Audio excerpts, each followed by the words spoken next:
Pada pagi 15 Mac 2024, di sebuah lebuh raya di New Mexico, pegawai Justin Hare sedang melakukan pemeriksaan terhadap sebuah kenderaan yang kelihatan mengalami masalah tayar pancit.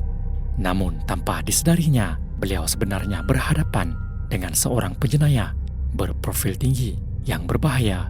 Jeremy Smith berusia 33 tahun yang memiliki rekod jenayah berat melibatkan rompakan bersenjata, kecurian kenderaan dan penculikan merentasi beberapa negeri termasuk South Carolina dan Georgia.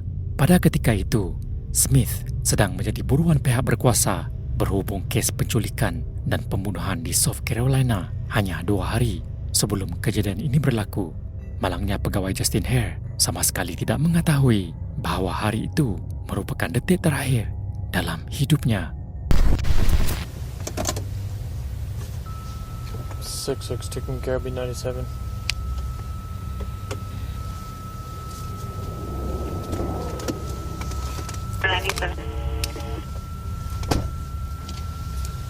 Hey, bud. Got a flat tire. You can help me? What are you needing? Just a tire. I need a ride to the store. You get me there. Okay, I can get you back to town real quick, but nobody's open tonight. Well, that's fine. I'll get town. I just haven't come back to get the car. Okay. Beberapa saat selepas itu, suasana yang tenang bertukar menjadi mimpi ngeri. Go ahead and go to the front of my car real quick. I'll meet you up there real quick. I'll get... Tanpa sebarang amaran, Jeremy Smith mengeluarkan sepucuk pistol dan melepaskan tembakan ke arah pegawai Justin Hare pada jarak dekat. Smith tidak berhenti di situ, menyedari bahawa Hare masih bernyawa. Dia melepaskan beberapa lagi das tembakan, kemudian mengalihkan tubuh Hare dari tempat duduk pemandu ke bahagian lain kenderaan sebelum memandu kereta peronda tersebut meninggalkan lokasi kejadian.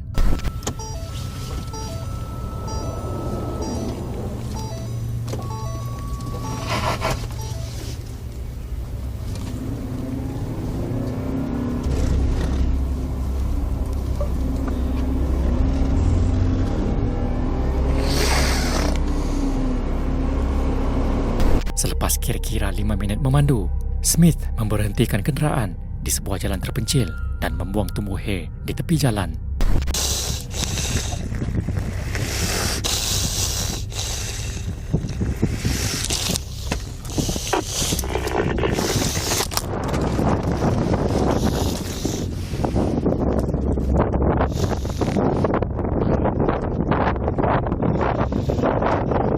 Pasukan peronda lain yang tiba kemudian menemui Hare dalam keadaan kritikal, namun beliau disahkan meninggal dunia sebelum sempat tiba di hospital. Siasatan mendapati bahawa hanya 2 hari sebelum kejadian, Smith telah menculik dan membunuh seorang paramedik di South Carolina, kemudian mencuri kereta jenis BMW milik mangsa untuk melarikan diri merentasi beberapa negeri. Selepas pembunuhan pegawai Hare, Smith melarikan diri selama 2 hari sebelum akhirnya diberkas oleh pihak berkuasa di New Mexico. Dia kini berdepan hukuman penjara seumur hidup tanpa parol, sementara pihak pendakwa di South Carolina masih mempertimbangkan untuk menuntut hukuman mati. Rakaman itu merupakan antara rakaman polis yang paling tragis pernah direkodkan.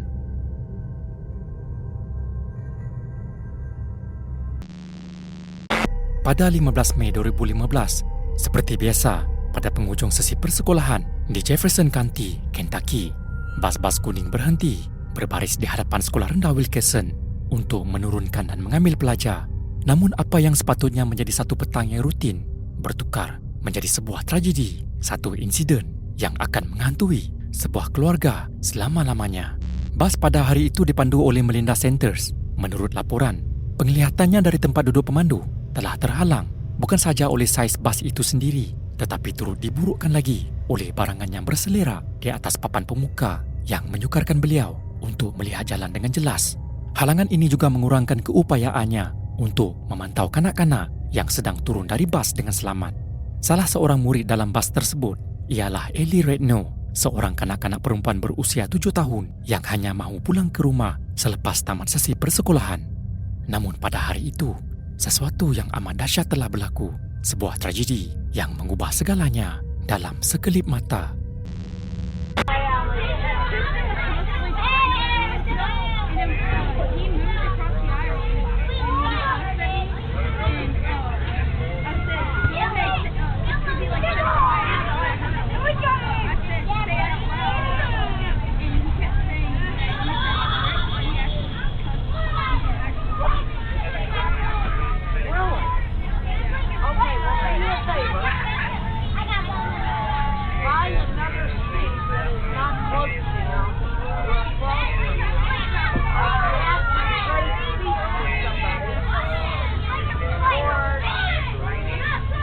you doing, Devin? Sit down, Devin. Is there somewhere to sit up here? What's going on right here? Who's sitting here? Right here.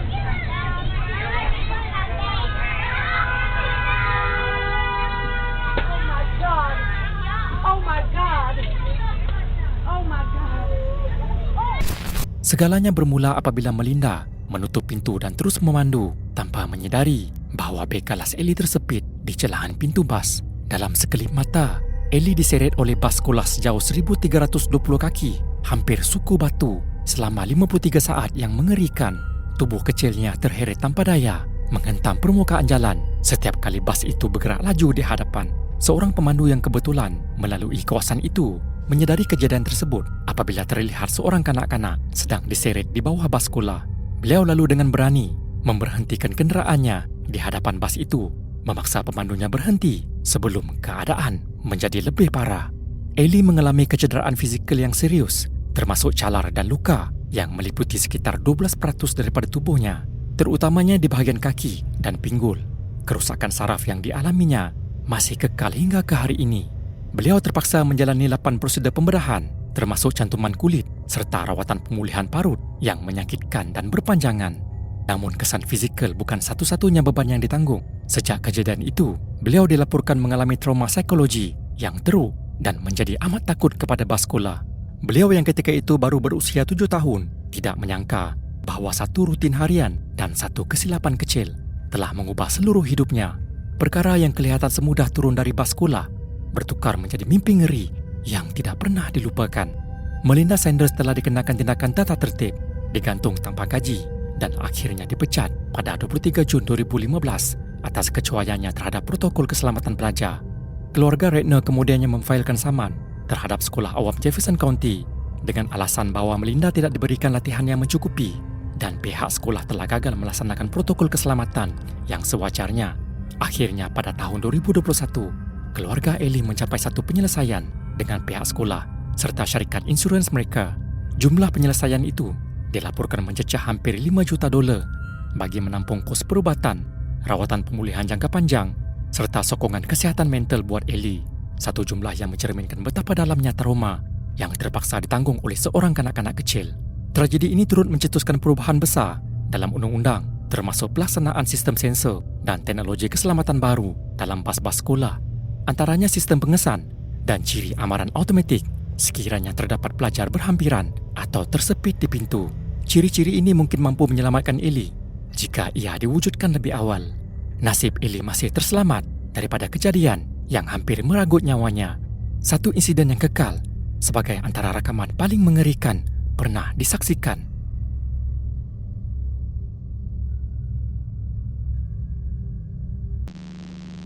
Pada 15 Januari 2023, pesawat Yeti Airlines penerbangan 691 telah berlepas dari lapangan terbang antarabangsa Tribhuvan, Kathmandu sekitar jam 10.30 pagi. Ia merupakan penerbangan domestik menuju ke lapangan terbang antarabangsa Pokhara yang terletak kira-kira 200 km ke arah barat dari lokasi berlepas. Segalanya bermula dengan lancar. Pesawat berlepas dan terbang pada altitud tanpa sebarang masalah. Namun ketika pesawat sedang bersedia untuk mendarat di Pokhara, seorang penumpang mula membuat siaran langsung di Facebook dari dalam kabin. Penumpang tersebut ialah Sonu Jaswal, seorang lelaki India berusia 25 tahun yang gemar mengembara bersama rakan-rakannya. Ketika itu beliau sedang melancong ke Nepal bersama 3 sahabat karibnya. Setelah selesai menjelajah sekitar Kathmandu, mereka dalam perjalanan ke Pokhara untuk mencuba aktiviti paragliding, satu pengalaman yang amat dinantikan Sonu. Atas keterujaan itu, beliau mengambil keputusan untuk berkongsi detik kegembiraan tersebut secara langsung kepada rakan-rakannya di media sosial. Namun tiada siapa menyangka bahawa itu akan menjadi siaran terakhir dalam hidupnya. Hanya seminit selepas siaran bermula, suasana berubah secara drastik. Kamera mula bergegar dan bunyi gelak tawa bertukar menjadi jeritan panik.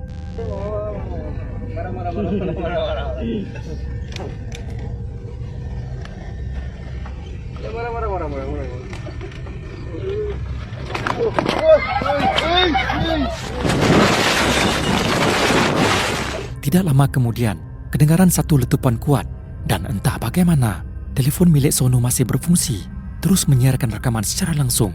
kepada mereka yang menonton. Apa yang mereka saksikan sungguh mengerikan. Kamera dipenuhi dengan api yang marak dan yang paling memilukan, bunyi jeritan itu tiba-tiba terhenti. Ketika itu, sudah jelas sesuatu yang amat dahsyat telah berlaku. Pesawat Yeti Airlines penerbangan 691 telah terhempas di tebing sungai, hanya beberapa ratus meter dari landasan lapangan terbang Pokhara. Impak nahas tersebut telah menyebabkan baki bahan api meletup, dan apabila pasukan penyelamat tiba di lokasi, tiada apa yang dapat diselamatkan. Nahas tersebut telah meragut nyawa keempat-empat anak kapal dan 68 orang penumpang, termasuk Sonu yang secara tidak sengaja telah merakam detik-detik terakhir hidupnya tanpa mengetahui tragedi yang bakal menimpa. Satu-satunya perkara yang boleh dianggap sebagai sedikit kelegaan dalam tragedi ini ialah pesawat nyaris menghempas kawasan perumahan bersebelahan sungai. Sekiranya insiden itu berlaku hanya beberapa meter ke arah berbeza, jumlah korban mungkin berganda, malah berlipat kali ganda. Siasatan menyeluruh yang dijalankan selama beberapa bulan kemudian mendedahkan bahawa nahas ini berpunca daripada kesilapan manusia. Pada asalnya, pesawat dijadualkan mendarat di landasan 30. Namun atas sebab yang tidak diketahui, juruterbang utama telah membuat permintaan untuk mendarat di landasan 12, laluan yang memerlukan sudut pendaratan yang lebih sukar. Ketika itu pembantu juruterbang, Anju Katiwada, masih dalam fasa latihan. Difahamkan juruterbang utama sengaja memilih laluan pendaratan yang lebih mencabar. Itu sebagai sebahagian daripada latihan penerbangan. Namun keputusan itu membawa pada dalam kekeliruan ketika pesawat berpusing untuk menukar arah. Anju telah tersilap mentafsir arahan. Tanpa disedari, beliau menukar kedua-dua bilah kipas enjin ke posisi meluncur, iaitu satu kedudukan yang sepatutnya hanya digunakan ketika enjin dimatikan. Tindakan ini menyebabkan kedua-dua enjin terhenti secara serentak. Dalam sekelip mata, pesawat hilang kawalan, berpusing dan akhirnya terhempas ke tebing sungai. Ringkasnya, satu kesilapan kecil namun cukup tragik telah meragut puluhan nyawa dalam sekelip mata. Rakaman dari telefon Sonu kekal sebagai salah satu rakaman paling menyayat hati dalam sejarah.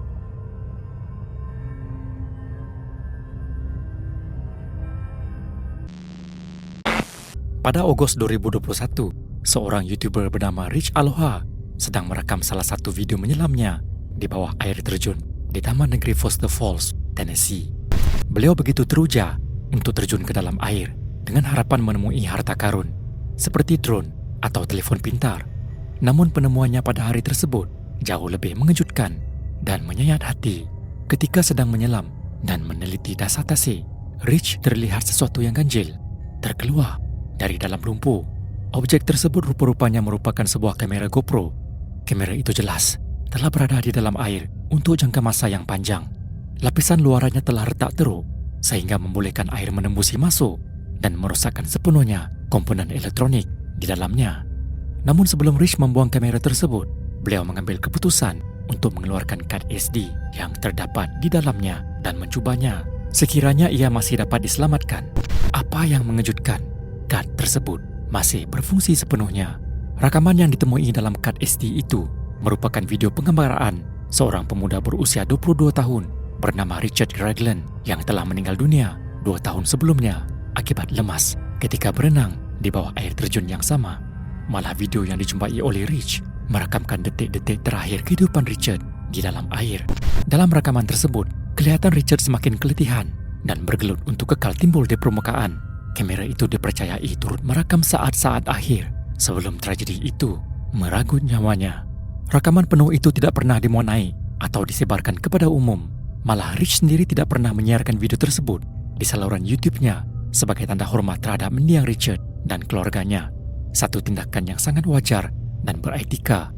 Walaupun cara pembergiannya amat menyedihkan, sekurang-kurangnya keluarganya berpeluang melihat detik-detik terakhir anak mereka. Hasil penemuan yang tidak disengajakan oleh Rich, sebuah kisah yang benar-benar menyentuh perasaan, dan rakaman ini kekal tersenarai sebagai antara rakaman paling menyayat hati yang pernah ditemui.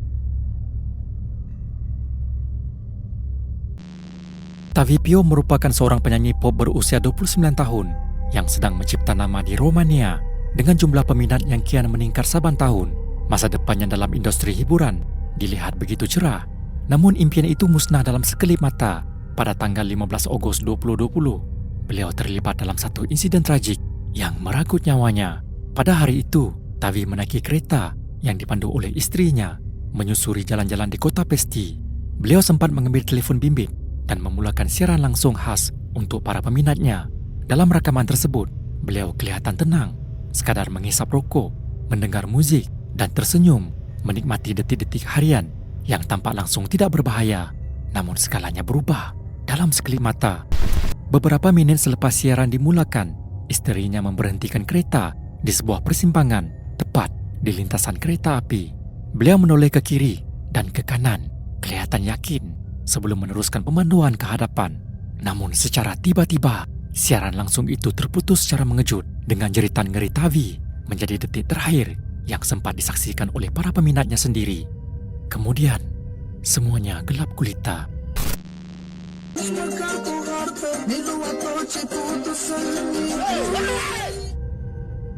Rupa-rupanya mereka sedang melintasi sebuah landasan kereta api. Walaupun si istri sempat menoleh, dia gagal menyadari bahawa sebuah kereta api yang sedang meluncur laju ke arah mereka. Detik mereka sedar, sudah terlalu lewat. Hanya sesaat kemudiannya, kereta api menghantam bagian penumpang sebelah kiri dengan kuat. Tavi maut di tempat kejadian. Yang lebih menyayat hati, sebulan sebelum tragedi ini, Tavi sempat menulis satu caption di Facebook. Suatu hari nanti, kereta api yang salah akan membawamu ke destinasi yang betul. Isterinya terselamat, namun mengalami kecederaan parah dan dimasukkan ke unit rawatan rapi. Namun sehingga kini tiada laporan lanjut mengenai keadaannya sejak itu. Rakaman ini kekal sebagai salah satu rakaman paling tragis yang pernah disiarkan secara langsung, merakam detik sebenar kemalangan yang merenggut nyawa.